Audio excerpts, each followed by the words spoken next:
بەڵە بەخسەکردنی زیاتر لەبارەی دۆخی غەزە و هەروەها پەیوەندی وڵاتان و بەتایبەت ڕەتکردنەوەی ڕەشنووسەکانی رووسیا لەلایەن ئەمریکاەوەی ئەمریکاش لەلایەن رووسیاوە گفتوگۆکەین لەگەڵ بەڕێز کارۆخ خۆشناو شارەزا لە کاروباری ئەمریکا لە ستودیۆ میوانمانە. بەڕێز کارۆخ خۆشناو بەخێربێن. زۆر سپاس. رووسیا ڕەشنووسێکی بووە لە ئەنجومەنی ئاسایشی نەتۆیەکگرتووەکان ئەمریکا ڕەتی کردەوە، دواتریش رووسیا هی ئەمریکای ڕەت کردەوە. ئەم ڕەتکردنەوەی ڕەشنووسی یەکتریە ململانێکردنی یەکترە یان ئەوەیە رووسیا خەمی دۆخی غەزەیەتی؟ بەڵێ خۆی پێکهاتی ئەنجومەنی ئاسایشی نەتۆیەکگرتووەکان کاک کۆمار پێک دێ لە 5 ئەندامی هەمیشەیی کە مافی ڤیتۆیان هەیە لەگەڵ 10 ئەندامی ناهەمیشەی کە ساڵانە دەگۆڕێن لە ناو ئەو وڵاتانی کە ئەندام لە نەتۆیەکگرتووەکان بەگشتی. اینجا کاتێک کە پرسێکی وا دێتە ئارە بە دڵنیاییەوە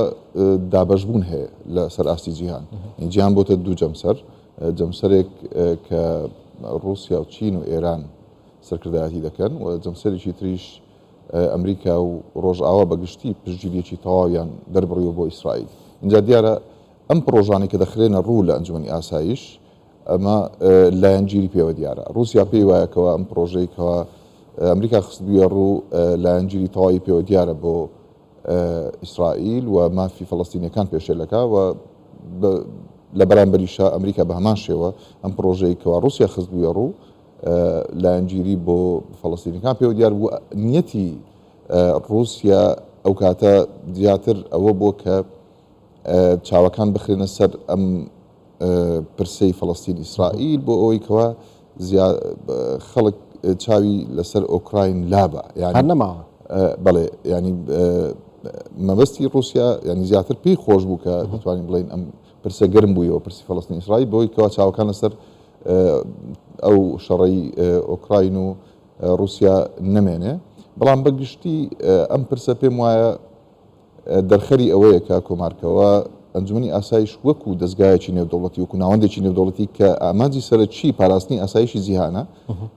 ڕۆڵەکەی لاواز بووە و لە چەند ساڵی ڕابردوو شاشکستی هێناوەلەوەی کە ئاسایش بەرقرار بکات لەسەر ئاستی جیهان. ینی ئەم ئەنجومەنی ئاسایش کە دەبێ ئامانجی سەرچی بەرقرارکردنی ئاسایشە لەسەر ئاستی جیهان نەیتوانی وەم ئاسایشە بێنێتە ئاراوە، بەڵکو شکستی هێناوە و ئەمەش تێبینی زۆری دروست کردووە و نیشانەی پرسیاری زۆر دروست کردو لەسەر ناوەندە دەوڵەتەکان بەگشتی و ئەنجومەنی ئاسایش بە تایبەتی. ئەو هۆکاری لاوازبوونەی چیە؟ هەر بەجێ ینی چەندین ساڵە ئیبینین کە ئەنجومەنی ئاسایش کۆبوونەوەی ئەنجومەنی ئاسایشی نەتۆیەکگرتووەکان هەندێک جار ڕەنگە 8 ساعات 9 ساعات بەردەوام بێ، دوێنێ لێ ئێوارەوە هەتا شەو درەنگ کۆبوونەوە بەردەوام بوو، دواتریش ئەنجامەکەی بەیدانەکردنی کۆتایی هات. یان ئێستا وای لێ هاتووە کاڵێن ئەنجومەنی ئاسایشی نەتۆیەکگرتووەکان کۆ بێتۆڵەن هیچ ئیدانەیەکەکە بۆ وایە لێ هاتووە. ئەمە چەند هۆکارێکی هەیە. یەکەمیان لەسەر ئاستی جیهانە دابشبوونێکی قوڵ هەیە و جیهان لە تاک جەمسەریەوە بەرەو فرە جەمسەری هەنگاوی ناوە بەڕاستی و ئێستا جیهان هەروەکو 10 ساڵ بەر لە ئێستا نیە، بەڵکو ئێستا ڕۆڵی چین وەکو ئاکتەرێکی بەهێزی جیهانی هاتوتە پێشەوە سەرەتا لە بواری ئابووری توانی ململانی ئەمریکا بکە، ئێستا خەریکە لە بواری سیاسی و بوارەکانی تریشە کەوتۆتە ململانێ. اینجا ئەمە وای کردووەکەوە دیدگاکان جیاوازی تەواویان هەبێ لە نێوان دیدگای بەرەی ڕۆژهەڵات و بەرەی ڕۆژئاوا و ئەوەش کاریگەری ڕاستەوخۆی هەبووە لەسەر ناوەندە نێودەوڵەتیەکان نەتەوەیەکگرتووەکان ئەنجومەنی ئاسایش ڕێکخراوەکانی تری نێودەوڵەتی کە وای کردووەکەوە ڕۆڵیان لاواز بێت، چونکە لە کۆتاییدا ئەم ڕێکخراوانە پێکاتە سەرچەکانی وڵاتە زلێزەکان ئەم جەمسەرانن کەەوە لە جەنگی جیهانی دووەمە سەرکەوتن. ئەم ڕێکخراوانی لە نەتەوەیەکگرتووەکانەوە بگرێتەوە وەکو ئەنجومەنی ئاسایش کە لایەندێکی گرنگی نەتەوەیەکگرتووەکانە ئەمانە لەلایەن براوەکانی جەنگی جیهانی دووەمەوە دروست کران. ئێستا ئەم براوانە ئەو کاتە ئەجنداکانیان لێک نزیک بوو لە یەک بەرەبوون کاتی خۆی بەرەی هاوپەیمانان سەرکەوتن، ئێستا جیاوازن، ئێستا ئەم بەرانە جیابوونەتەوە و جەمسەرەکان جیابوونەتەوە. جیهانیش وەکو باسم کرد خەریکە هەنگاو هاوێژێ بۆ فرە جەمسەری و ئەمریکا ئێستا بەڕاستی ناتوانێت بەتەنیا ڕۆڵ بجێڕێ وەکو جەمسەری سەقامگیری دروستەکەیان ئاڵۆزی زیادەکە. بەڕاستی دەگەڕێتەوە سەر ئەوەی کە ئایا ئەم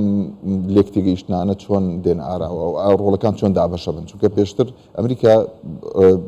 وەکو بڵێ وەکو سوپەر پاوەەر یاخود وەکو ڕۆڵەکانی بەشەکە بەڵێ خۆی ڕۆڵێکی گەورەی دەجێڕا لە دابینکردنی ئاسایشی جیهانی اینجا ئاسایشی دەریایی بێ یاخود ئاسایشی زمینی جیهانی بێ یاخود ئاسایشی ئاسمانیش بێ ینی ئەمریکا خۆی بەهۆی ئەوەی کەەوە هێزێکی سەربازی زەبەلاحی هەیە و بودجێکی زەبەلاحیش ساڵانە بۆ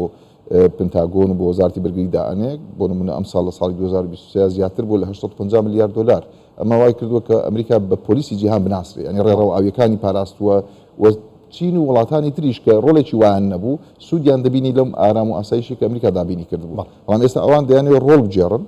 و ئەمەش دیارە لێکترازان دروستەکە و بەرژەوەندەکان پێکدا دەدەن ینی تۆ ئەگەر وڵاتێکی وەکو چین بیەوێ جگە لە بواری ئابووری کە ئێستا مدلانەی سەرەکی لەگەڵ ئەمریکا دەکات لە بوارەکانی تریش لە بواری تەکنۆلۆژی لە بواری سەربازی لە بواری سیاسی خەریکە بێتە مەدان و ڕۆڵ بگێڕێت لەسەر ئاستی جیهانی ئەمە وا دەکاتەوە پێکدادانی بەرژەوەندەکان دروست بێ بۆیە دەبێ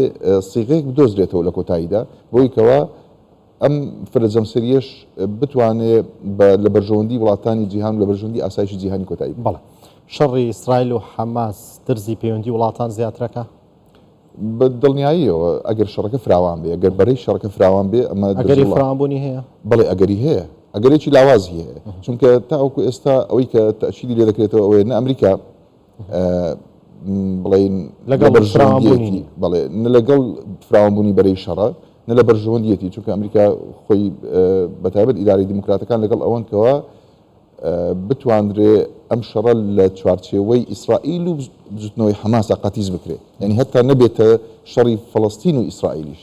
بەڵکو تەنها ناوی لێناوە شەڕی ئیسرائیل لەگەڵ بجوتنەوەی حەماس کە بجوتنەوەی حەماسیان وەکو گروپێکی تیرۆریستی ناساندووە بۆی ئەو کردەوەی کە کردی لە 7 ئۆکتۆبەری ڕابردوو اینجا ئەگەری فراوانبوونی بەرەکە هەیە بەڵێ بەڵام ئەگەرێکی لاوازە چونکە لایانی بەرامبەرە ئێران هەیە حیزب الله لوبنانی و کۆمەڵێک گروپی ترسی لەوە هەیە لە دەست دەرچێت ئەگەر بەڵێ ئەم احتیاطانی ئەمریکاش دەری دەخا کە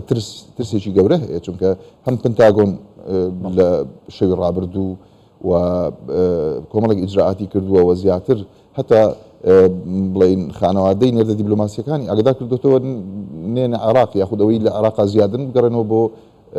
ئەمریکا چونکە دیارە بوونی هەندێک میلیشیال هەم لە عێراق و هەم لە سووریا و هەم لە حیزب الله لوبنان هەتا حوسیەکان لە یەمن ئەگەرچی تۆزێ دووریشن لە بەرەی شەڕ بەڵام ئەوانیش ترسیان هەیە ئەگەر بێت و ئەمریکا بڵین بەرەکە فراوان بێ ئێران ئاراستەیان کە بۆی کەوە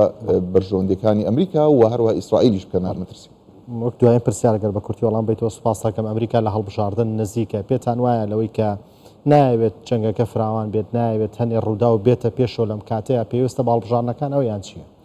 پێویستە بە چەند شتێکەوە بە چەند فاکتەرێکەوە یەکەمیان ئەمریکا خۆی یەکلا کردوتەوە بۆی کەوە بەرامبەر بە چین بڵین ڕابوەستێ و سنوورێک بۆ هەژمونی چین دابنێ ینی ئەولویەتی ئەمریکا ڕۆبەڕووبوونەوەی هەژمونی چینە یەک دوو لەسەر ئاسی ناوخۆشە بەڵێ وەکو جنابەت ئاماژەت پێکرد لە ساڵی 2024 لە مانگی 11 نۆڤەمبەرە هەڵبژاردننی سەرۆکایەتی ئەمریکا دەکرێت و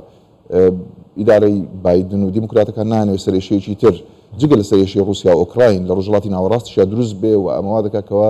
بەڕاستی دەنگدەری ئەمریکی هەست بکاتەوە ڕۆڵی ئەمریکا ڕۆڵێکی لاوازە و ئەمریکا نەیتوانیوە لە سیاسەتی دەرەوە لە پاراستنی بەرژەوەندەکانیان لە دەرەوەی وڵات سەرکەوتوو بێ بۆیە پێم وایە ئەمریکا نایەوێت هیچ شێوەیەک بەرەی شەڕەکە فراوان بێت بەڵێ بەڕێز کارۆ خۆشنا و شارەزا لە کاروباری ئەمریکا لە ستودیۆمیان بوویت سوپاس بۆ ئامادەبوونتانە بۆ ڕۆکردنەوەکانتان سوپاس بۆ ڕێز